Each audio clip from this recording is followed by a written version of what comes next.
to be with you. And one of the greatest things about today is it took me all of 3 minutes to get here.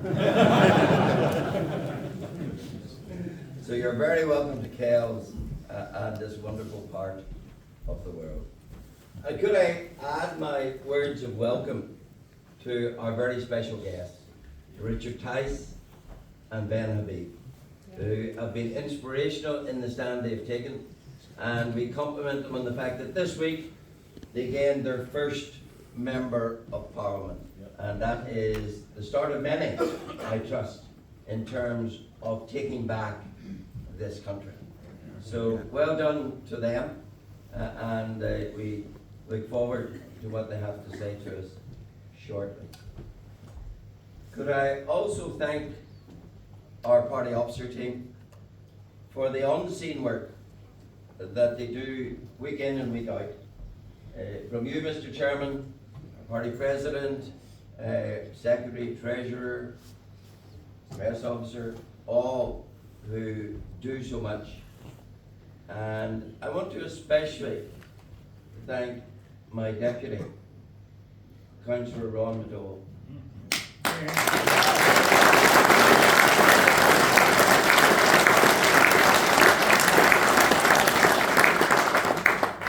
Over the past year, Ron has performed with great skill and far more patience than I can ever command with some of the most difficult of interviewers, and has put in some wonderful performances on the radio, as well as doing the work as our standard bearer in Belfast City Council. So thank you very much, Ron, for all of that. And then could I welcome you all to the conference of a party which is not ashamed of red, white and blue. A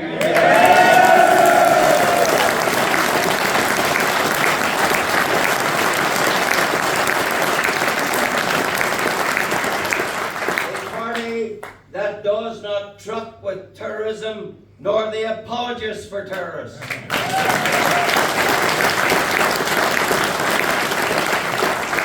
And thus a party appalled by the takeover of the streets of London by Hamas supporters weekend after weekend.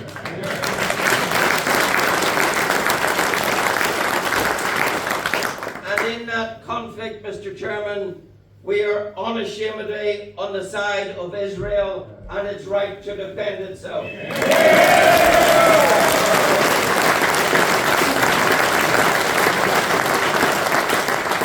And this is a party which repudiates the woke agenda that has been consuming Western politics. And in that regard, I want to commend the people of the Republic of Ireland who rebelled against such folly in 2 recent referenda.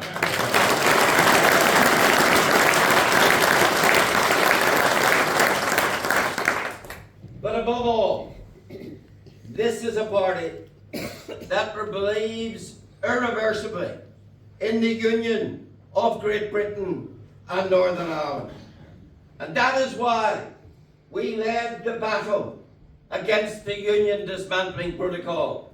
And it is why the theme of this conference is restoring the equal citizenship that protocol removed from us in Northern Ireland. It destroyed it. It continues to destroy the equal citizenship that we enjoy. Above all conference, unionists surely expect honesty from their political leaders. Is that what we've got over Sir Geoffrey's dud deal? Sadly not. Let me be clear. Despite all the spin, despite all the pretense, not one word of the protocol has been changed. And therefore, none of its damage has been abated. Is the Irish Sea border gone? No. Has Northern Ireland's base been fully restored within the United Kingdom? No. Is EU law gone? No. GP's 7 tests, remember them? Were they met? No. And yet, those who stood with us are now today's implementers of the very protocol they railed against. Let's take the Irish Sea border. The border that, according to Sir Geoffrey, is gone. This week we discovered they're going to spend £192 million building border posts for a border that doesn't exist. And they're going to have, or do already have, 151 DAERA staff manning that border. And they need more, so they're going to recruit another 28. It's costing almost £30 million a year in staff alone to keep a border that doesn't exist. I think we're fools. Whatever they do. Because the sad reality is that everything the protocol did to us continues in place. What did the protocol do? How did the protocol detach us from our rightful place in the United Kingdom? First and foremost, it subjected Northern Ireland, and Northern Ireland alone within the United Kingdom, to foreign EU laws. Not little incidental things, not a little thing here and there, no, fundamental issues that govern our entire goods economy, our entire agri-food economy, and much more besides. When you go to Annex 2 of the protocol, you read tens upon tens upon tens of titles of EU laws. 287 of them, to be precise, which govern that huge swathe of our economy, leaving us in the preposterous position that Northern Ireland is governed, as far as much of its economy is concerned, by laws not made in Belfast, not made in London, but made in a foreign jurisdiction. And not one syllable of any of those laws has been disapplied by the Dud deal. Not one. And of course, most prominent and significant amongst them is that which subjects Northern Ireland to the EU's customs code. And here we come to the crux of our detachment from the United Kingdom, because the EU customs code decrees that GB, not being a member of the EU, is a third or a foreign country. And we, who are subject to EU laws, are treated as being EU territory. And therefore, when goods from Great Britain come into EU territory, they're subject to the tariffs, the checks, the paperwork that the EU imposes at its external border, which we now host at Larne and Belfast and Warren Point. And not one word of that has been changed by the Donaldson deal. It is still that union dividing, partitioning border that it always was. And yet we're told by Sir Geoffrey, the border's gone. We don't have a Greenland. We've got some wonderful thing called a British internal market syndrome or something like that. Now, syndrome might be the right word.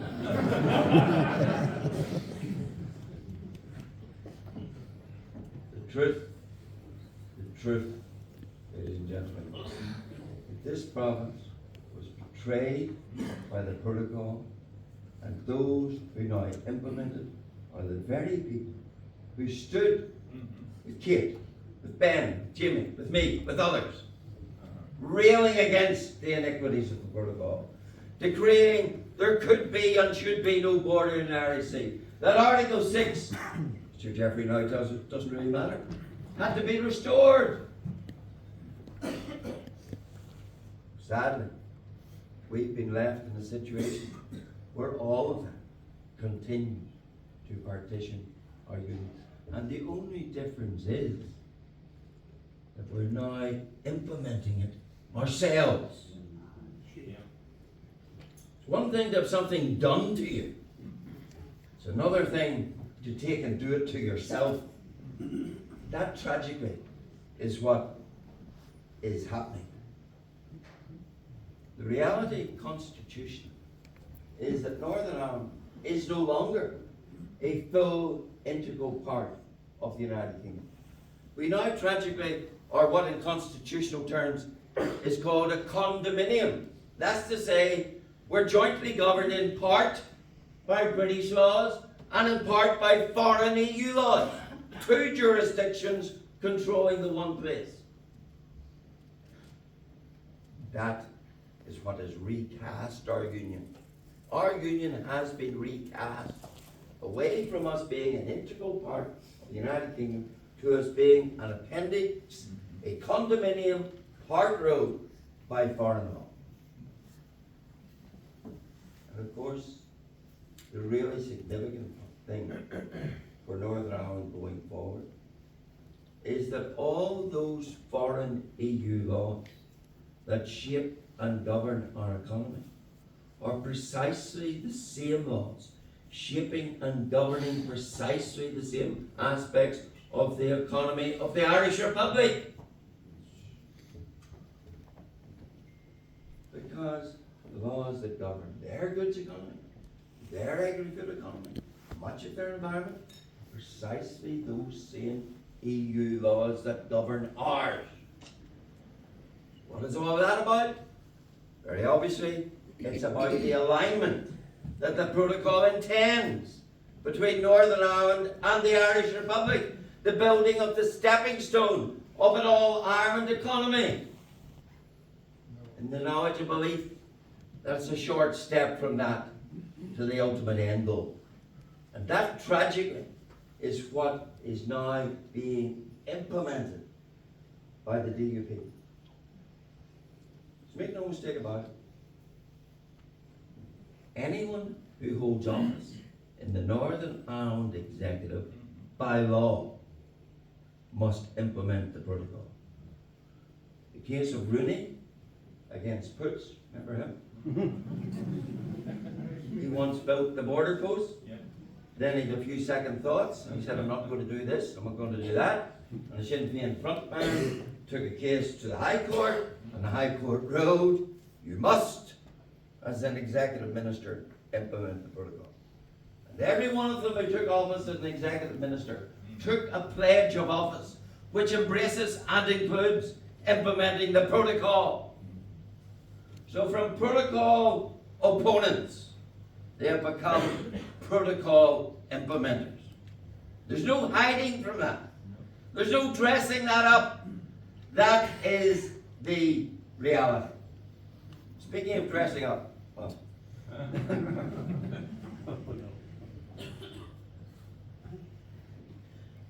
I have to tell you, so Jeffrey went shopping in the Christmas sales. Just before Christmas, he was talking to Gavin and to Emma. And he said, fed up with these, wearing these TUV clothes. They're far too tight. They're not my look. They're not me at all. I need something new. And Emma, who fancies herself as a fashion girl, said, Jeffrey, I know the place where we could just get you fitted out. It's perfect for you. So off Jeffrey and Emma go down the high street, and they come to this lovely big shop, and it says above it, Protocol Implementers. Proprietor Douglas Beattie. And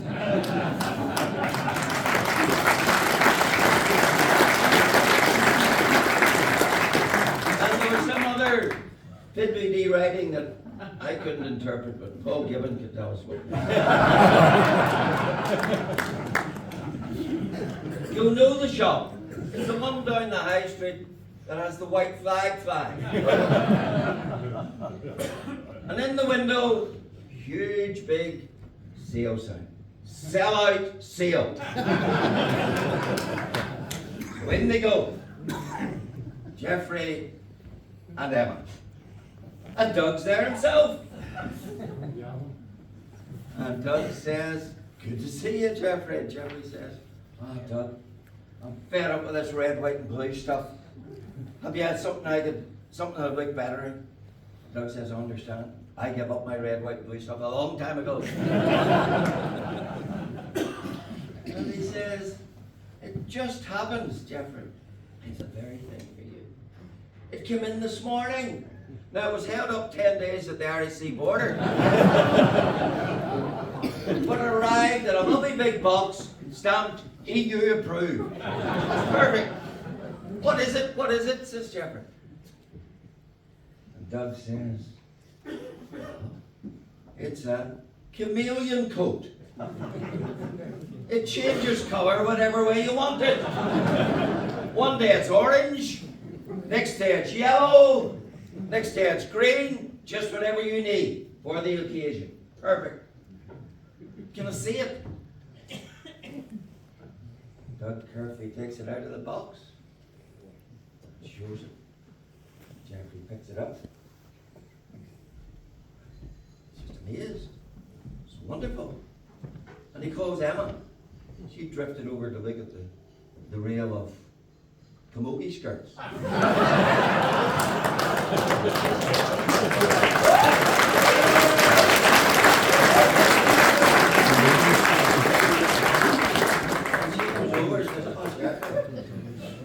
Geoffrey's stroking the collar, a lovely ermine collar. And he says to her, Emma, wouldn't it just make you think of the House of Lords?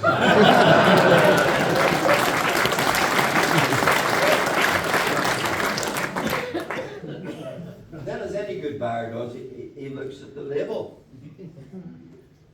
Gets the glasses on and he looks. Made from fine yarn. SF approved. How much is it, Doug? How much is it? Well, we haven't priced it in pounds. Or we haven't priced it in euros. We've priced it in principles. No bother, says Geoffrey. I have a load of those. I've been looking right up for ages. And he pulls them out. No sea border. No EU law. Restore Article 6. No protocol. Deal done, says Doug. Geoffrey leaves the shop, happy as Larry.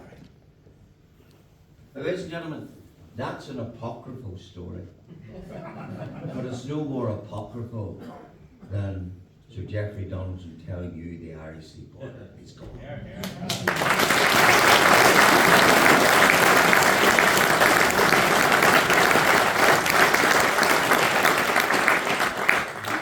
Any unionist who thought or who hoped that the DUP was returning to government to stand up to Sinn Féin, well, had a very rude awakening in recent weeks.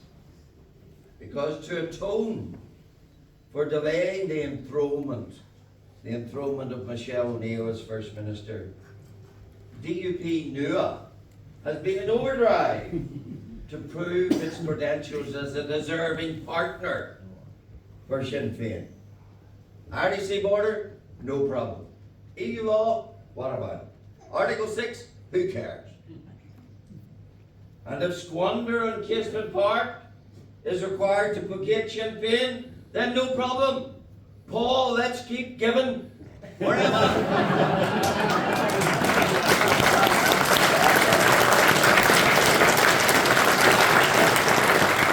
Will not let Sinn Féin down. And Mr. Seismic, and always been relied upon to add a few words of encouragement in Irish. I wonder what clean your clock is in Irish.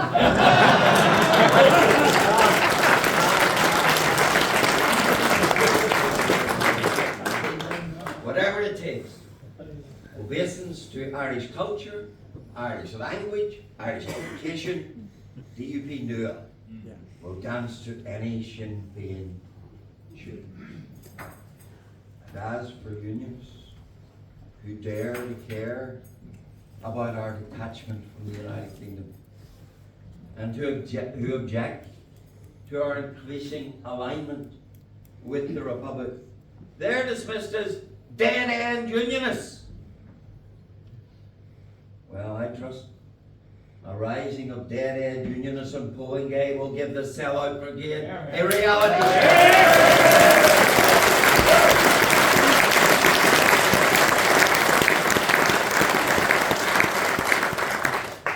The fact that the DUP have become protocol implementers does not alter the legal and constitutional realities that our union is being dismantled. And of course, though that process has been made easier when unions volunteer to inflict such damage themselves, that is the real difference the DUP's return to Stormont has made. Not only the leverage to force change has been surrendered, but the union dismantling protocol delivery is now under Stormont's ownership. It's their protocol now. It's their sea border now. It's their EU law now. Well done, Jeffrey.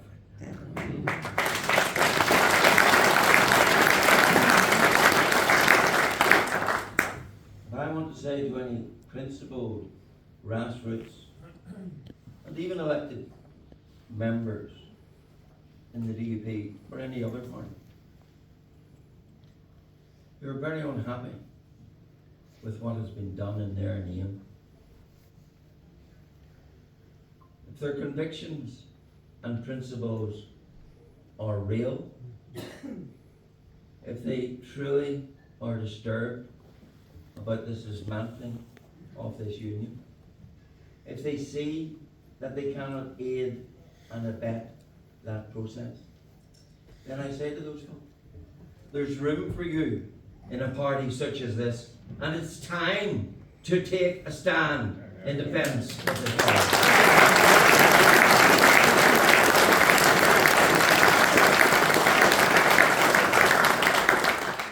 Of course, it wasn't just about moving to be protocol implemented. It was about enthroning Sinn Féin as First Minister. She who told us, still tells us, there was no alternative to the murder of our kith and kin. No alternative means it was the right thing to do. It had to be done. It was justified.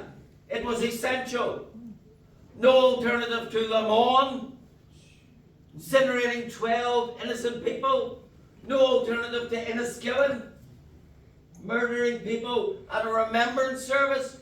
No alternative to Tiban, murdering people coming home from doing an honest day's work. No alternative to Kings Mills, sectarianly murdering those who equally dared to do a job of work. That is the category, pedigree, the type of person that has been enthroned by Sinn Féin as First Minister. She may be the First Minister of the Army Council, she'll never be our First Minister.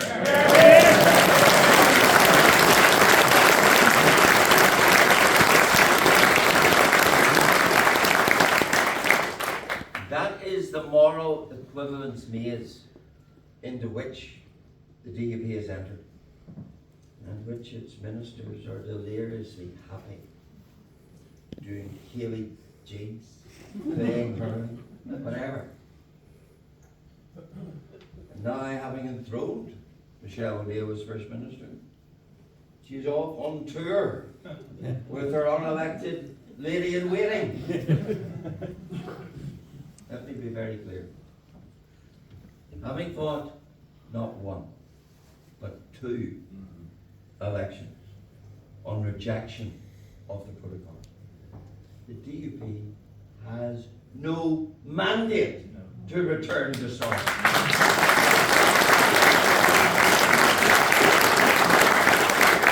No mandate to somersault into being protocol implementers.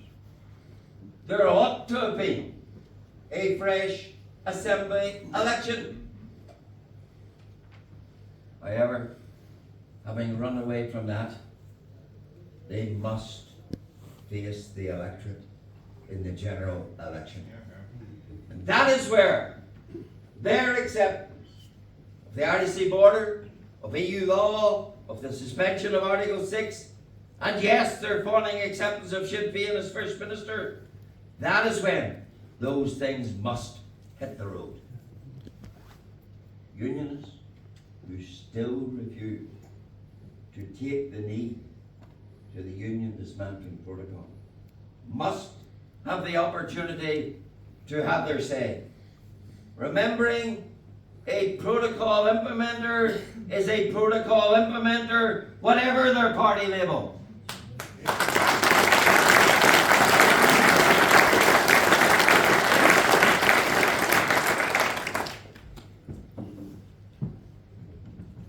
And thus today, conference, I am delighted to announce TUV's partnership with Reform UK in the upcoming election.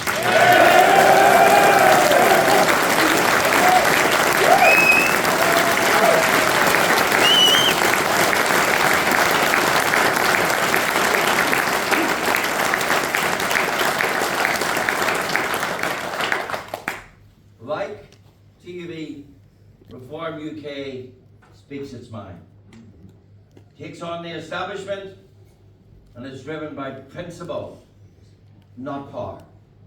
Our principles are neither optional nor for sale. We speak truth to power. And unfamiliar as it is in today's political world, Reform UK and TUV are parties you can trust. Trust to say what they mean, trust to stand firm, trust not to roll over. And today, we will formally endorse a joint platform by publicly signing a memorandum of understanding, and going forward we will announce agreed candidates from both parties, I trust, across constituencies. The 6 principles of the agreed platform are these: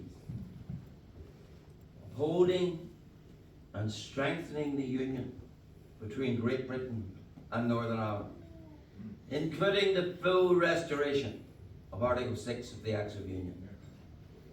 Equal rights for all citizens within the United Kingdom. Rejection of the RDC border and the subjection of Northern Ireland to EU law and the European Court of Justice. The completion of a full Brexit, so that the United Kingdom, in all its parts, enjoy full independence and economic freedom. A robust immigration system and controls, and a taxation system, both personal and commercial, which rewards effort. These, ladies and gentlemen, are the core values which unite us, and on which voters will be given a choice. They are the values that epitomize our union and our vision. And while others are in alliance with those whose mission is to tear down our union and our Britishness, Reform UK and TUV are the bulwark against such betrayal.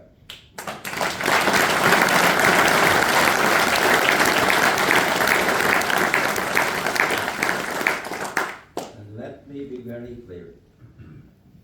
The dividers of unionism are those who tore up the United Unionist platform of unalterable opposition to the protocol.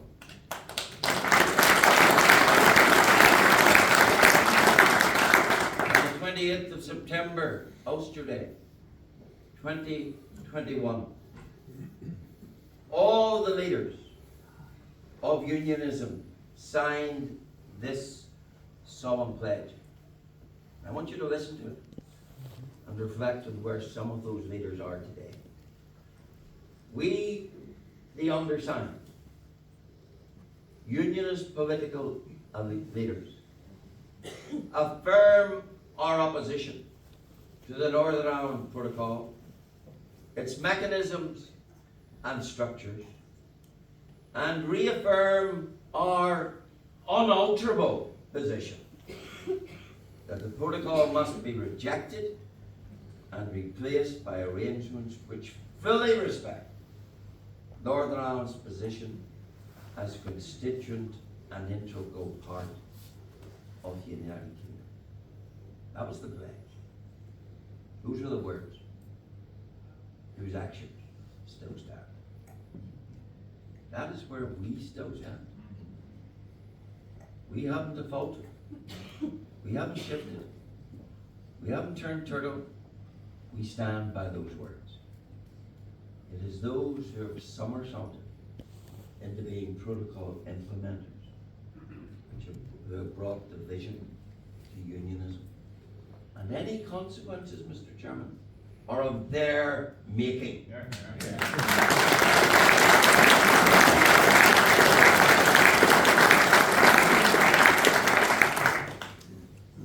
This, ladies and gentlemen, will be a roll call election. A roll call election for unionists who haven't given up on the union, to whom the union in all its parts is the be-all and end-all of our political purpose. A roll call of those who repudiate a partitioning border in the Irish Sea. A roll call of Democrats who reject being governed by foreign laws we don't make and can't change. A roll call of unionists who will not rest until Article 6 of the Acts of Union is reinstated. And a roll call of unionists who refuse to take the knee to Sinn Féin or EU rule.